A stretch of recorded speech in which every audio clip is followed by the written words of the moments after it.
Hello friends, मेरा नाम किशोर और आप देख रहे हैं all age of YouTube channel. तो आज की इस वीडियो में हम लोग बात करेंगे आपका 28 फरवरी का जो एग्जाम हुआ है, इसमें क्लर्क का मेरे पास पेपर है जो कि कहाँ का है, जीआरआरसी लखनऊ का पेपर है। तो इस वीडियो में हम लोग इस पेपर को डिस्कस करेंगे और इसका जो आंसर की है वो मैं आप लोगों को बताने वाला हूँ। तो मैंने सभी के सभी क्वेश्चंस को पूरा सर्च करके या पूरा रिसर्च करके बताया आप लोगों को। फिर भी यदि बाई मिस्टेक कोई गलत बता देता हूँ तो उसके लिए माफ़ी चाहूँगा यार, आप कमेंट बॉक्स में बता देना, ठीक है, यदि आप लोगों को पता होगा तो, ठीक है। और बाई चांस मैं बता भी देता हूँ और मुझे बाद में पता चलता है, मैं कमेंट बॉक्स में पिन कर दूंगा, तो कमेंट बॉक्स जरूर से देख के जाइएगा, ठीक है। पहला क्वेश्चन क्या पूछा गया था आप लोगों से, देखिए, फीफा का मुख्यालय कहाँ पर स्थित है। फीफा का मुख्यालय कहाँ पर स्थित है। चार ऑप्शन थे आपके पास और इसका सही जवाब जो था, यदि आपने किया होगा सी ऑप्शन जूरिक, तो इसका आपका बिल्कुल सही होगा, ठीक है। फीफा का मुख्यालय कहाँ पर स्थित है, तो यह जूरिक में, ठीक है।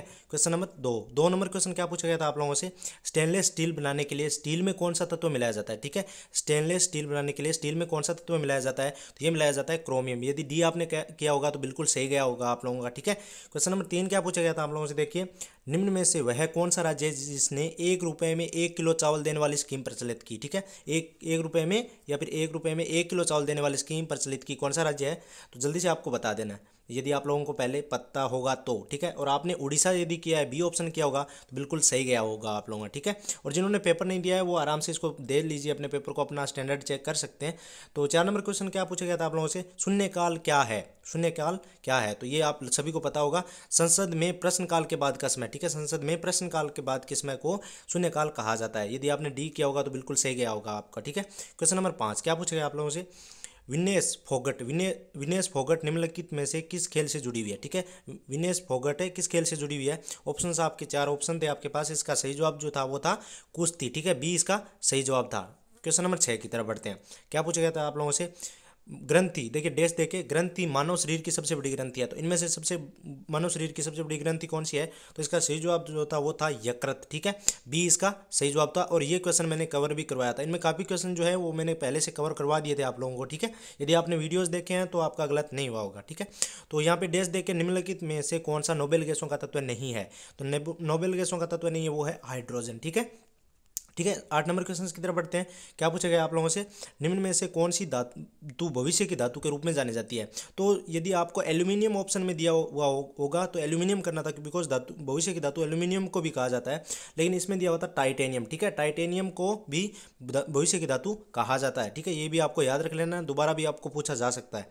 9 नंबर क्वेश्चन क्या पूछा गया था आप लोगों से, निम्न में से कौन सी वस्तु पॉलिस्टर फाइबर के समान है। पॉलिस्टर फाइबर के समान कौन सी वस्तु है, तो इसका सही जवाब जो था वो था नायलॉन, ठीक है, ये इसका सही जवाब था। क्वेश्चन नंबर 10 की तरफ बढ़ते हैं।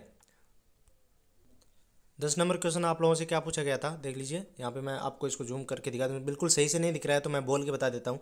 उस धातु का नाम बताइए जो कमरे के तापमान में ठोस है लेकिन जब हथेली पर रखते हैं तो पिघलने लगता है, तो इसका सही जवाब जो था वो था गैलियम, ठीक है, सी इसका सही जवाब था, ठीक है। क्वेश्चन नंबर 11 क्या पूछा गया था आप लोगों से, क्या पूछा गया था, ये देखिए, थोड़ा मैं इसको जूम आउट कर देता हूँ, इसको सही बिल्कुल ही साफ से नहीं दिख रहा है बट मैं आपको बता दूंगा, एक सेकेंड, थोड़ा वेट कीजिए। अब सही हो गया। यदि 5 पुरुष या 9 महिलाएं एक काम को 19 दिन में पूरा करते हैं तो, या 9 महिलाएं एक काम को 19 दिन में पूरा करते हैं तो 3 पुरुष और 6 महिलाएं उसी काम को कितने दिनों में पूरा करेंगे, तो इसका सही जवाब जो था वो था 15 दिन, ठीक है। यदि सी आपने किया होगा आपने तो बिल्कुल सही गया होगा आप लोगों का, ठीक है।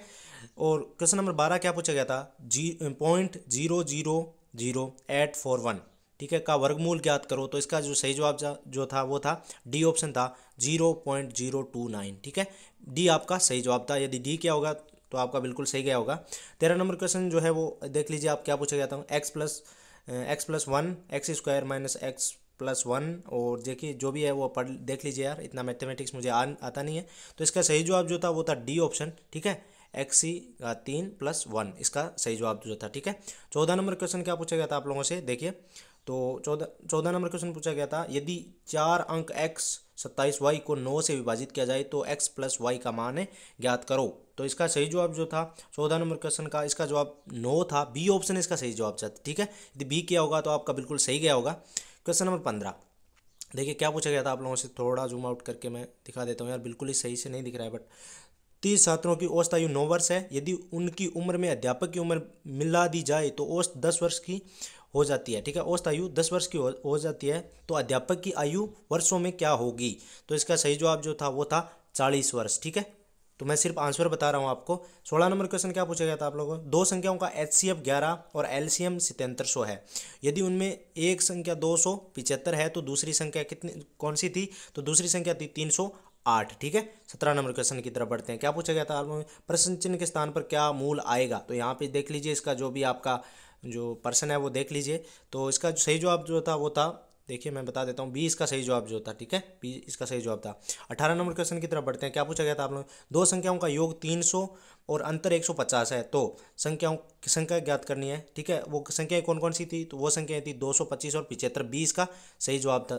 ठीक है, 19 नंबर क्वेश्चन क्या पूछा गया था आप लोगों से, पहली 10 विषम प्राकृतिक संख्याओं का औसत क्या है। देखिए पहली 10 विषम प्राकृतिक संख्याओं का औसत क्या है, तो ये है ए ऑप्शन, इसका सही जवाब जो था वो था 10। ठीक है, क्वेश्चन नंबर 20 की तरफ बढ़ते हैं। 20 नंबर क्वेश्चन आप लोगों से क्या पूछा गया था, यदि दो संख्याओं का योग 90 और उनका अनुपात 7:8 है तो संख्याएं ज्ञात करो, तो वो संख्याएं थी, बी ऑप्शन आपका सही जवाब था 42 और 48। ठीक है, 42 और 48। ठीक है, अब जो है वो आपको कंप्यूटर के क्वेश्चन पूछे गए थे। क्या पूछा गया था, D option G D section के अंदर, सुपर कंप्यूटर सबसे पहले किसके द्वारा डिजाइन किया गया था, तो ये किया गया था सेम्योर क्रे के द्वारा, सेम्योर क्रे के द्वारा किया गया था। ठीक है, डी इसका सही जवाब था। लेकिन बाकी आप भी देख लेना, आपको मिलता है कहीं तो आप बता देना कमेंट बॉक्स के अंदर, बाई चांस मैं कोई गलत बता देता हूँ तो। ठीक है, डाटा बन जाता है जिसे मानव आसानी से समझ सकता है, तो इसका सही जवाब था ए ऑप्शन सूचना। ठीक है, 23 नंबर क्वेश्चन क्या पूछा गया था आप लोगों से, कंप्यूटर की सबसे पुरानी व्यावसायिक भाषा। ठीक है, तो व्यावसायिक भाषा पूछी गई थी आपको, कंप्यूटर की सबसे पुरानी भाषा नहीं पूछी गई थी, तो आई थिंक इसमें डी सही जवाब था। ठीक है, आप बाकी बाकी आप लोग देख लेना, डी कोबाल। ठीक है, 24 नंबर क्वेश्चन पूछा गया था, क्या पूछा गया था, एक पिक्सल है, तो एक पिक्सल क्या है, तो इसका सही जवाब जो था वो था कंप्यूटर स्क्रीन पर प्रकट होने वाले शब्द बिंदु। ठीक है, 25 नंबर क्वेश्चन देखिए क्या पूछा गया था आप लोगों से, पूछा गया था OSI मॉडल में होते हैं कितने लेयर्स होते हैं, ये बताना था आपको। ठीक है, तो इसमें होते हैं 7 लेयर्स। ठीक है, डी इसका सही जवाब था। ठीक है, बाकी के जितने भी क्वेश्चन हैं वो मैं आप लोगों को बता दूंगा आंसर के सहित अगले वीडियो में या फिर उससे अगले वीडियो में। तो मिलते हैं अगले वीडियो में, तब तक के लिए बाय, और जल्दी जरूर से लाइक कीजिएगा यार, लाइक